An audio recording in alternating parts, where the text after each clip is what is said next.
Hello mga ka-vlog! Magandang araw! For today's video, sama-sama po natin panoorin ang nature trip nila Tita Mami sa New Zealand at Papa ko sa Japan.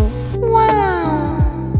Ngayon po ay dadalhin tayo ni Tita Mami kasama si Tito Daddy at si Ate Yani sa isang napagkagandang lugar sa New Zealand.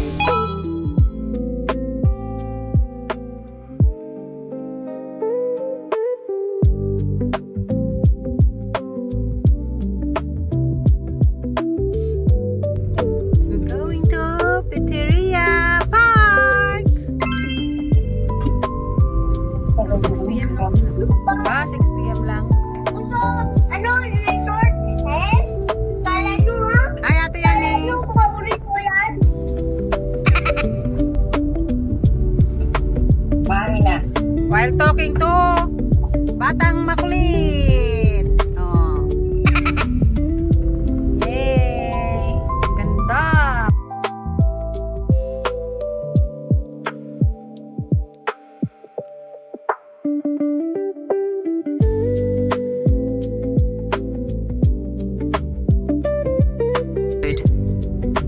Ito na Akala nyo nga. hindi kayo nag-voice over. Ako nag-voice over. Pinag-iirapin ko ang mag-voice over kayo walang ginagawa. Oy, nag-video kami. We are sharing to our video. Oh, You see, arrive at oh. Fitiraya Park. Look at the road. There's only one. Ay, pakita natin kay Ching Ching para at least electrikita din ni Ching Ching. Yung ano. Oh. Tingnan mo Ching, oh, ang dinadaanan namin. Oh my God. Ang ganda, Ching-Ching. Ma, naalala mo dito ma, yung sabi mong nahilo-hilo ka? Dito nahilo si lola mo eh. Dito tayo na nag-picture-picture la, naalala mo? Ayaw. Dito ba yun? Oo, dito kami noon. Wala ka man, hindi ka man kasama.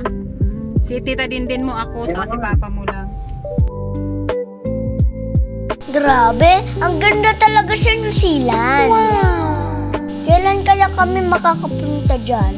Baka naman, Tita Mami. Hello, Tito Daddy. Ready na pala ang English Carabao accent ko. Gusto mo ba ng sample?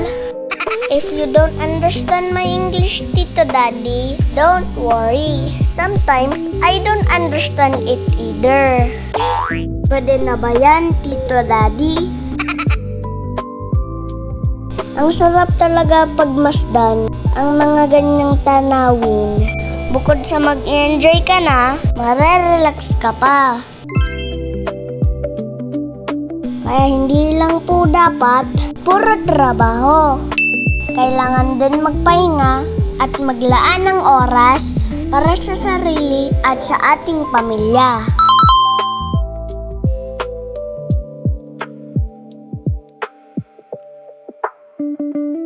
Winter season nga po pala sa kanila ngayon. Kailan ko kayo ma-experience ang winter? Gusto ko rin kasing mangatal. Grrrr! At ito naman si Tita Mami at si Ate Yani, busy sa pangunguha ng mga rocks. Parang ang sarap mag-swimming dyan. Namiss ko na naman tuloy mag-swimming. At magbabad sa tubig ng ilang oras.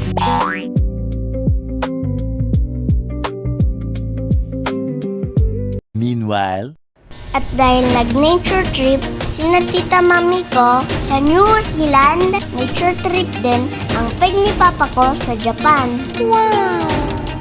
Nakit niya lang naman po ang one of the famous mountain sa Japan, ang Mount Norikura. Mission accomplished po si Papa dahil narating niya ang summit na may taas na 3,026 meters. Wow! O diba, ang galing ni Papa ko ay yarn. Summer nga po ngayon sa Japan. Pero since mataas na lugar ngayon, ay meron pa din part na may yellow pa. Wow, sana all! Alam niyo po ba mga ka-vlog na this is the only place in Japan na meron bus terminal at the highest peak. Wow! Kaya naman po, sobrang accessible lang nitong puntahan.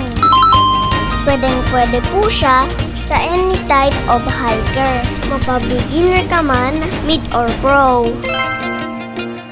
Best place din po ito for taking photos and videos kasi sa sobrang ganda ng overviewing niya.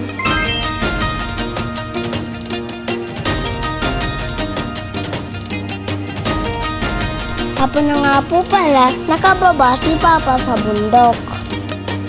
At nung nandun siya sa taas, ay inabot na din siya ng ulap.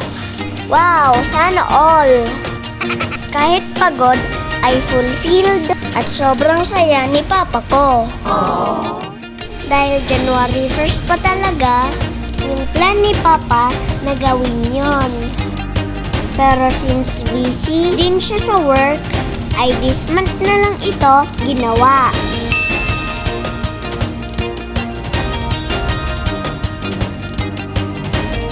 Kaya palagi po natin tandaan, mga ka-vlog, kung meron man tayong mga plan sa buhay, but it didn't go to our plan, wag po tayong mawala ng pag-asa. Kasi always, nandyan si Papa God to make it happen at the right time.